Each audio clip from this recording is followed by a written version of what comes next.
बोलिए श्री राधा सर्वेश्वर निम्बारकाचार्य भगवान की जय, हंस भगवान की जय, श्री सतगुरुदेव भगवान की जय, श्री वृंदावन धाम की जय, श्री वृंदावन बाके बिहारी लाल युगल सरकार की जय, श्री श्यामा कुंज बिहारी श्री हरदास जी महाराज की जय।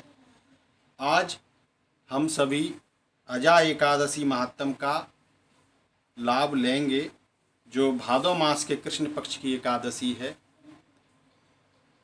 उससे पहले सर्वप्रथम सभी देशवासियों को और सभी वैष्णव भक्तों को मैं विनम्र निवेदन करता हूँ कि आपकी प्रार्थना से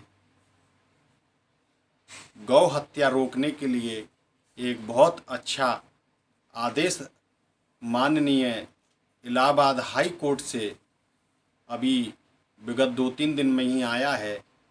उसमें गौ माता की रक्षा करने के लिए आदरणीय जज साहब ने बहुत अच्छा निर्णय दिया है। यह सब आप ही के प्रार्थना और अथक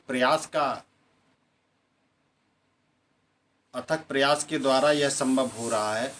तो कृपया आप निरंतर आपके जो भी आराध्य हैं उनसे ज़रूर गौ माता की हत्या रोकने के लिए प्रार्थना करते रहें, जिससे कि वह दिन बहुत शीघ्र हमारे सामने आए जिसमें गौ माता को राष्ट्रीय पशु का दर्जा मिले और उनकी गौ हत्या पर, गौवंश के हत्या पर पूरी तरह से रोक लगे। इन्हीं शब्दों के साथ में मैं आपसे फिर से एक बार आपका आभार प्रकट करता हूँ। बहुत बहुत धन्यवाद। अब हम अजा एकादशी महात्म का स्मरण करेंगे। कुंती पुत्र युधिष्ठिर बोले कि हे जनार्दन, अब आप मुझे भाद्र मास के कृष्ण पक्ष की एकादशी के बारे में बतलाइए। उस एकादशी का क्या नाम है तथा इसकी क्या विधि है, सो विस्तार पूर्वक कहिए। श्री कृष्ण भगवान बोले, हे राजन, भादों के कृष्ण पक्ष की एकादशी को अजा एकादशी कहते हैं। इसके व्रत के करने से समस्त पाप नष्ट हो जाते हैं।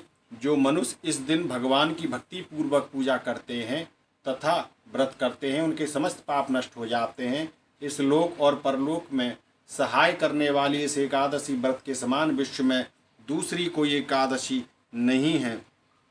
यहाँ पर मैं थोड़ा सा यह करेक्ट करना चाहता हूँ कि सभी एकादशी एक समान है।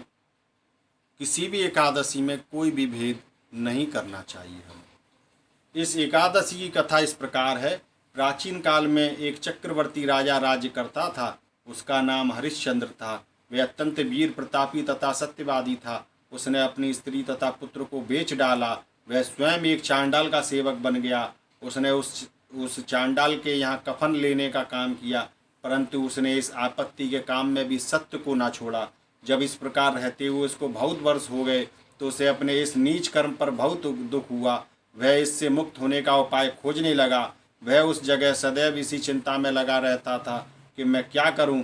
एक समय जबकि वह चिंता कर रहा था तो गौतम ऋषि आए। राजा ने इन्हें देखकर प्रणाम किया और अपने दुख की कथा सुनाने लगे। महर्षि राजा के दुख से पूर्ण वाक्यों को सुनकर अत्यंत दुखी हुए और राजा से बोले कि हे राजन, भादों के कृष्ण पक्ष की एकादशी होती है। उस एकादशी का नाम अजा एकादशी है। तुम उसी अजा नामक एकादशी का विधि पूर्वक व्रत करो तथा रात्रि को जागरण करो। इससे तुम्हारे समस्त पाप नष्ट हो जाएंगे। गौतम ऋषि राजा से इस प्रकार कहकर अंतर्ध्यान हो गए।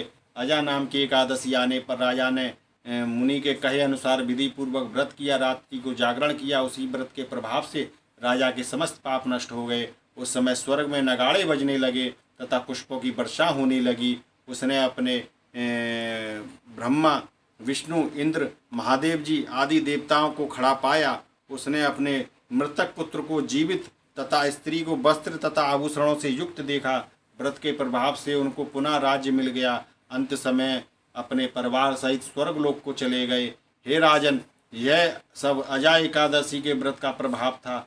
जो मनुष्य इस व्रत को विधि विधान पूर्वक करते हैं तथा रात्रि को जागरण करते हैं, उनके समस्त पाप नष्ट हो जाते हैं और अंत समय में स्वर्ग को जाते हैं। इस एकादशी की कथा सुनने और कहने मात्र से ही अश्वमेध यज्ञ का फल मिलता है। बोलिए अजय एकादशी महात्म की जय। अब हम आगे वामन एकादशी महात्म का श्रवण करेंगे।